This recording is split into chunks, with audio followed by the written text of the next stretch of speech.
একজন ব্যক্তি মিউজিক করছে মনে করেন, কিন্তু কোনো মাদকে নাই, জাস্ট মনের তৃপ্তির জন্য করছে, আল্লাহকে বিশ্বাস করে, আল্লাহর সাথে সে ওই ইবলিসের মতো আচরণ করে না। আল্লাহ চাইলে তাকে একদিন হেদায়েত দিতে পারেন ইনশাআল্লাহ। একজন মাদক খাচ্ছে মনে করেন, সে মাদক খাচ্ছে মনের কষ্টে, হতাশা, চাকরি বাকরি পায় না, পরিবার থেকে চাপ, গার্লফ্রেন্ড ছেড়ে চলে গেছে, এখন মদ খাওয়া শুরু করছে। ও মনে করছে এখানে গেলে শান্তি পাবে আর কি।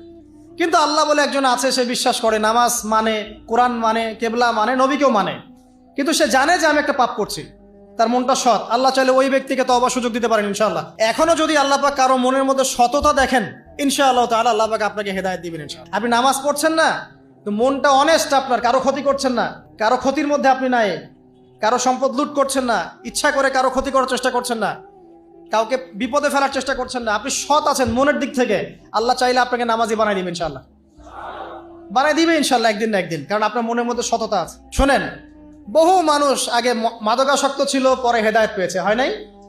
আগে চুরি ডাকাতি করতো, হেদায়েত পেয়েছে, হয় নাই? আগে গান বাজনা করতো, হেদায়েত হয়েছে, হয়নি? অনেকে খেলাধুলা করতো, হেদায়েত হয়েছে, হয় নাই? হেদায়েত হয় কখন জানেন? যখন আল্লাহ পাক কারো অন্তরের মধ্যে অনেস্টি বা সততা দেখেন, তখন আল্লাহ পাক সেখানে হেদায়েত ঢেলে দেন। এটা আপনার মনের মধ্যে সততা থাকে, আল্লাহ পাক আপনাকে হেদায়েত দিবেন ইনশাআল্লাহ। তো সৎ হন, আল্লাহ পাক সৎ হওয়ার তৌফিক দান করুন, আমিন।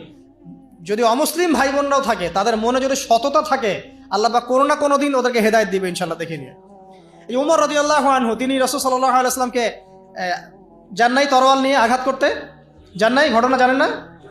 তিনি কিন্তু সৎ মনের মানুষ ছিলেন, হয় ডানে যাবো নাহলে বামে, মাঝামাঝি এসবের মধ্যে আমি নাই, হয় মানবো নাহলে মানবো না, ঠিক আছে? উনি সৎ ছিলেন, সৎ মনের অন্তর ছিল, একটা সৎ অন্তর। কেউ জুলুম করেছে, উনি জালেমের পক্ষ নিতেন না, মাজলুমের পক্ষ নিতেন, একদম সরাসরি, ডানে বামে দেখার সময় নেই। এই সততা ছিল তার মনের মধ্যে, আল্লাহ পাক হেদায়েত দিয়ে দেখেন দ্বিতীয় খলিফা বানিয়ে দিয়েছেন, আলহামদুলিল্লাহ। আর অবশ্যই নবী সাল্লাল্লাহু আলাইহি ওয়াসাল্লামের দোয়া এখানে ছিল, তিনি দোয়া করেছিলেন, আল্লাহ দুইজনের মধ্যে একজনকে হেদায়েত দিও। কে? হয় আবু জাহাল ইবনে হিশাম, না হলে ওমর ইবনুল খাত্তাব। আল্লাহ পাক ওমর রাদিয়াল্লাহু আনহুকে কবুল করেছেন, আলহামদুলিল্লাহ। এখনো যদি আল্লাহ পাক কারো মনের মধ্যে সততা দেখেন, ইনশাআল্লাহ তাআলা আল্লাহ পাক আপনাকে হেদায়েত দিবেন ইনশাআল্লাহ। আপনি নামাজ পড়ছেন না, তো মনটা অনেস্ট, আপনার কারো ক্ষতি করছেন না, কারো ক্ষতির মধ্যে আপনি নাই, কারো সম্পদ লুট করছেন না, ইচ্ছা করে কারো ক্ষতি করার চেষ্টা করছেন না, কাউকে বিপদে ফেলার চেষ্টা করছেন না, আপনি সৎ আছেন মনের দিক থেকে, আল্লাহ চাইলে আপনাকে নামাজি বানাই দিবে ইনশাআল্লাহ, বানাই দিবে ইনশাআল্লাহ একদিন না একদিন, কারণ আপনার মনের মধ্যে সততা আছে। একজন ব্যক্তি মিউজিক করছে মনে করেন, কিন্তু কোনো মাদকে নাই, জাস্ট মনের তৃপ্তির জন্য করছে, আল্লাহকে বিশ্বাস করে, আল্লাহর সাথে সে ওই ইবলিসের মতো আচরণ করে না। আল্লাহ চাইলে তাকে একদিন হেদায়েত দিতে পারেন ইনশাআল্লাহ।